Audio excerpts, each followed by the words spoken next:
नमस्कार, बहुत स्वागत है आपका। आइए अब शुरू करते हैं अपना आज का खबरों का सफर प्राइम एट 4 में। प्राइम एट 4 में वो तमाम खबरें होती हैं जिनमें प्राइम टाइम में छा जाने का पोटेंशियल होता है। आज वो खबरें कौन सी हैं और उसमें भी फोकस खबरें। पहले प्राइम एट 4 में आज आपको दिखाएंगे यमुना में जहर वाली सियासत का वोट गणित क्या है। बात महाकुंभ में मची भगदड़ की भी होगी। यूपी सरकार के आंकड़ों पर बवाल मचा हुआ है। अखिलेश ने योगी पर कौन से सवाल दागे हैं आपके सामने रखूंगा। और दिल्ली में फिर बढ़ रहा है प्रदूषण, घुट रहा है दम, लेकिन सियासत नहीं हो रही है कम। क्यों ऐसा, ये खबर भी आपके सामने होगी। और आपको दिखाएंगे हिंद का नया बाहुबली सीमा पार कैसे मची सुन के खलबली, ये भी आपके सामने होगा। लेकिन पहले जरा इन्हीं पर किन्नर अखाड़े में दो फाड़ हो गया है। ऋषि अजय दास ने ममता को अखाड़े से निकाल दिया है। महामंडलेश्वर लक्ष्मी नारायण को भी पद से हटा दिया गया है। बगैर परमिशन के ममता को महामंडलेश्वर बनाने से नाराज हैं अजय दास। ऋषि अजय दास खुद को किन्नर अखाड़े का संस्थापक बताते हैं। उनका मानना है कि ममता कुलकर्णी को बगैर अनुमति के किन्नर अखाड़े का महामंडलेश्वर नहीं बनाया जाना चाहिए था और ये सनातन के खिलाफ है। तो ममता कुलकर्णी को महामंडलेश्वर पद से हटा दिया गया, लेकिन सच क्या, ऐसे ही किसी को भी कभी भी इस पद पर बिठाया और हटाया जा सकता है? आपको बताते हैं महामंडलेश्वर को हटाने की प्रक्रिया क्या है। महामंडलेश्वर को हटाने की असल में कोई वैसे निर्धारित और निश्चित प्रक्रिया नहीं है। विवादों में नाम अगर किसी का आ गया तो उसे निकाला जा सकता है। शास्त्रों के मुताबिक काम नहीं किया गया तो भी एक्शन हो सकता है। नियमों का उल्लंघन करने पर हटाया जा सकता है। ममता कुलकर्णी ने अब तक ऐसा कुछ नहीं किया है। अखाड़ा परिषद भी इसको लेकर ममता के समर्थन में, क्योंकि जिनके कर्म अच्छे नहीं थे वो बड़े बड़े संत हो गए। जिन्होंने चोरी की थी, कहीं भी ऐसे हमारी कथाएं आती है। कहने का तात्पर्य है कि कोई भी आध्यात्मिक में आ सकता है, वो कोई भी जाति का हो, कोई भी पेशे का हो, वैराग्य किसी भी अवस्था में आ सकता है। और हम सब ममता जी के साथ है, लक्ष्मी नारायण त्रिपाठी जी के साथ है। वो बसंत पंचमी पे जोना अखाड़े के साथ स्नान करेंगे। और बाकी देखिए, ये सब जो किया गया है, मैं समझता हूँ एक साजिश के तहत किया गया है। और हम जितने भी सन्यासी अखाड़े, पूरा अखाड़ा परिषद उनके साथ है। हम उनका समर्थन करते हैं। लक्ष्मी नारायण त्रिपाठी का हम समर्थन करते हैं। मैं ये पूछना चाहूंगा, पहले परिषद भंग करने वाला कौन है? वो तो सामने आए, उसका क्या अधिकार है? उसने कब परिषद बनाई? कौन?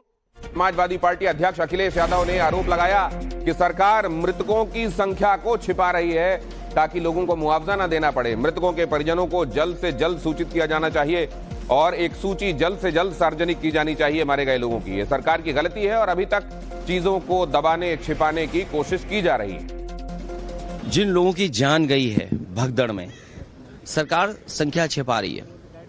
और सरकार इसलिए संख्या छिपा रही है क्योंकि उन्हें मुआवजा न देना पड़े। पहले हमारा ध्यान इसी पर है, जो खोए हुए लोग हैं उनकी सही जानकारी दे, सरकार सूची दे, शव का पूरा इंतजाम करे। उन्हें पहुंचाने से लेकर के उनके घर परिवार को जल्दी से जल्दी जानकारी और सूचना देनी चाहिए। और मुख्यमंत्री योगी आदित्यनाथ का हवाई निरीक्षण आज हुआ। अयोध्या में सीएम योगी ने हवाई निरीक्षण किया। गोरखपुर जाते हुए सीएम ने यहां देखिए इस तरीके से हवाई निरीक्षण किया। अयोध्या में भी श्रद्धालुओं की भारी भीड़ जमा हो रही है। भीड़ को देखते हुए सीएम ने यहां का मौका मुआयना किया। केजरीवाल के खिलाफ यूथ कांग्रेस का प्रदर्शन हुआ। कार्यकर्ताओं ने जमकर नारेबाजी की। केजरीवाल ने दिल्ली को बर्बाद कर दिया, यूथ कांग्रेस का कहना है। यमुना के पानी को लेकर सियासत मची हुई है और इस बीच यूथ कांग्रेस ने केजरीवाल के खिलाफ जमकर प्रदर्शन किया। यूथ कांग्रेस के कार्यकर्ताओं और नेताओं ने कहा कि केजरीवाल ने दिल्ली को बर्बाद कर दिया है।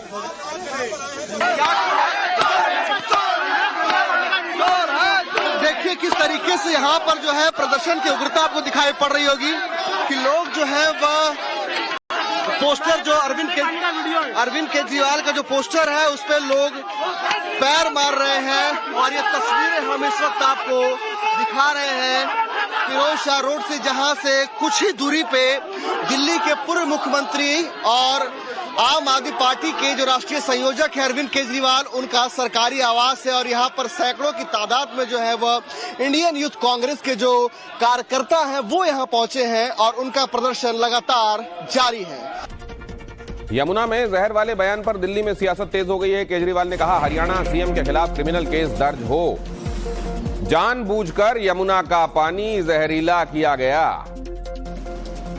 जो चीफ सेक्रेटरी हरियाणा ने कहा वो बहुत शॉकिंग था। उसने कहा जी ये निर्णय टॉप पॉलिटिकल लेवल पे लिया गया है, आप सीएम दिल्ली को बोलिए सीएम हरियाणा से बात करें। तब हमें पहली बार लगने लगा कि ये पॉलिटिकल कॉन्स्पिरेसी चल रही है चुनाव को इन्फ्लुएंस करने के लिए।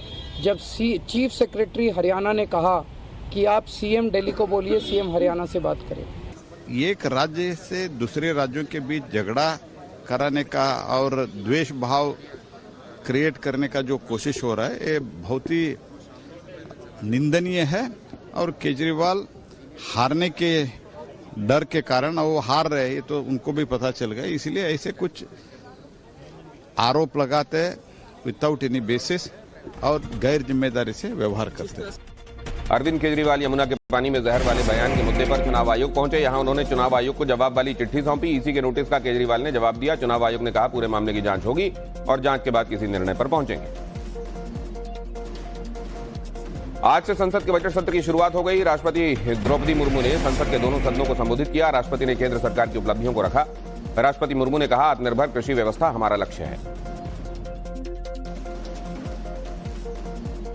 नरेंद्र मोदी जी की सरकार भारत के किसानों का, मजदूरों का और बेरोजगारों की स्थिति को ठीक करने के लिए कृत संकल्प है। तो राष्ट्रपति से आप क्या उम्मीद करिएगा? बस पोथी पर पंडित हो जगमुआ न कोई वाली कहानी है। गोनू झा के तरह जिस थाली पर बैठते हैं काटते हैं, यही तो एनडीए है, यही तो बीजेपी है। और वित्त मंत्री निर्मला सीतारमण ने लोकसभा में आर्थिक सर्वेक्षण 2024-25 पेश किया। वित्त मंत्री ने कहा भारतीय अर्थव्यवस्था स्थिर रहेगी। 2026 की जीडीपी 6.3 से 6.8% के बीच रहने का अनुमान है। आर्थिक सर्वेक्षण में बताया गया कि महंगाई धीरे धीरे काबू आ रही है। आर्थिक सर्वेक्षण पेश करते ही सदन में हंगामा शुरू हो गया तो लोकसभा अध्यक्ष ने लोकसभा की कार्यवाही कल तक के लिए स्थगित कर दी। राज्यसभा में भी वित्त मंत्री ने आर्थिक सर्वेक्षण पेश किया और इसके बाद राज्यसभा की कार्यवाही भी स्थगित की गई। बजट सत्र की शुरुआत से पहले प्रधानमंत्री नरेंद्र मोदी ने संसद भवन के बाहर लोगों को संबोधित किया। उन्होंने कहा यह बजट सत्र एक नया भरोसा पैदा करेगा और नई ऊर्जा देगा। साथियों, मैं आशा करता हूं कि हम देश की आशा आकांक्षाओं के इस बजट सत्र में खरे उतरेंगे। कल यानी शनिवार को वित्त मंत्री सीतारमण मोदी 3.0 सरकार का पहला संपूर्ण बजट पेश करेंगी, जिसमें आयकर स्लैब में बदलाव, बुनियादी ढांचा क्षेत्र को बढ़ावा, ग्रामीण विकास और शिक्षा क्षेत्र के लिए बड़े आवंटनों की उम्मीद की जा रही है। बजट दुनिया की 5वीं सबसे बड़ी अर्थव्यवस्था के लिए नीतिगत बढ़ावा दे सकता है, जिसकी शहरी मांग में कमी और कमजोर मुद्रा की वजह से मुद्रास्फीति के जोखिम के बीच 4 साल में सबसे धीमी वृद्धि दर्ज होने की भी बातें हो रही हैं। इंडी गठबंधन में दरार इस बीच और बढ़ गई। टीएमसी सांसद कीर्ति आजाद ने कांग्रेस पर हमला बोला। इंडिया ब्लॉक में सभी पार्टियां बराबर हैं। इंडिया ब्लॉक में कोई छोटा बड़ा नहीं है। कांग्रेस को आम आदमी पार्टी का समर्थन करना चाहिए। कांग्रेस पार्टी को यह समझना पड़ेगा कि सभी पार्टियां इंडिया ब्लॉक में बराबर हैं और किसी को बड़ा छोटा करके आंक नहीं सकते आप। जो पार्टी जहां पर मजबूत हैं उनको कांग्रेस समर्थन करना चाहिए। वैसे भी ये बात समझ नहीं रहे कि उनकी ही वोट में सेंध बीजेपी मार रही है। हमारे वोट में तो मारा नहीं, टीएमसी के वोट में। बीजेपी ने तो कांग्रेस में ही सेंध मारा है। तो जब इनकी थोड़ा अकल खुल जाए।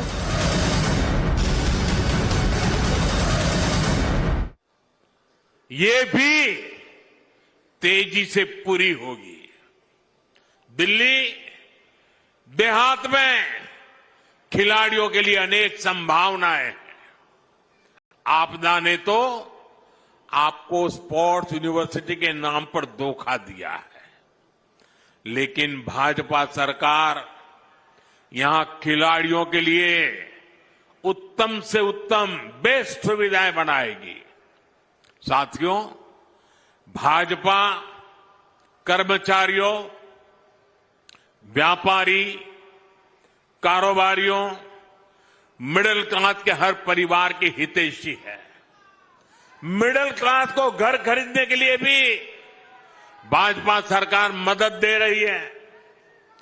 अब दिल्ली के लाखों केंद्रीय कर्मचारियों, पेंशनरों के लिए भी बहुत बड़ी घोषणा भाजपा सरकार ने की है। केंद्र सरकार ने 8वां वेतन आयोग गठित करने का फैसला लिया है। इससे दिल्ली के हजारों परिवारों को सीधा फायदा होगा। साथियों, दिल्ली देहात में बड़ी संख्या में हमारे किसान परिवार भी रहते हैं। मैं आप सभी से भी कहूंगा कि आपदा ने जो योजनाएं रोकी है, किसानों के भलाई की योजनाएं रोकी है, उन सब का लाभ आपको, किसानों को भाजपा सरकार बनते ही मिलना शुरू हो जाएगा। जमीन से जुड़े जो भी मामले आपके हैं, कोई और समस्या है, उन सभी का समाधान हम मिलकर निकालेंगे। साथियों, कांग्रेस और आपदा दोनों अहंकार की पराकाष्ठा के प्रतीक है। ये आपदा वाले खुद को दिल्ली का मालिक बताते हैं, बहनों को कहते हैं कि वो उसका रक्षा कवच है। मोदी कहता है बहनें मेरे रक्षा कवच है। ये फर्क है। और जैसे खुद को दिल्ली का मालिक कहते हैं, एक कांग्रेस वाले खुद को देश का मालिक समझते हैं। कांग्रेस के शाही परिवार का अहंकार आज देश ने फिर देखा है। आज हमारे सम्मानीय राष्ट्रपति द्रौपदी मुर्मू जी ने संसद को संबोधित किया। उन्होंने देशवासियों की उपलब्धियों के बारे में बताया, विकसित भारत के विजन के बारे में बताया।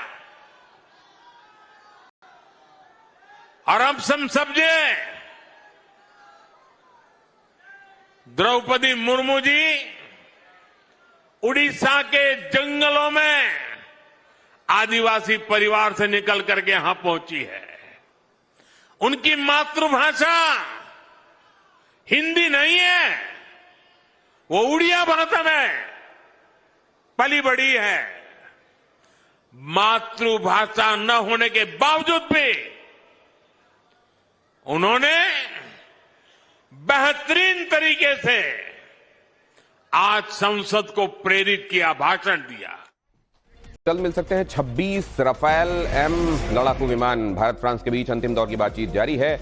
22 Rafale M fighters, 4 training fighters पर डील हो रही है। नौसैनिक क्षमता मजबूत करने के लिए 3 स्कॉर्पियन पनडुब्बी भी भारत खरीदने वाला है।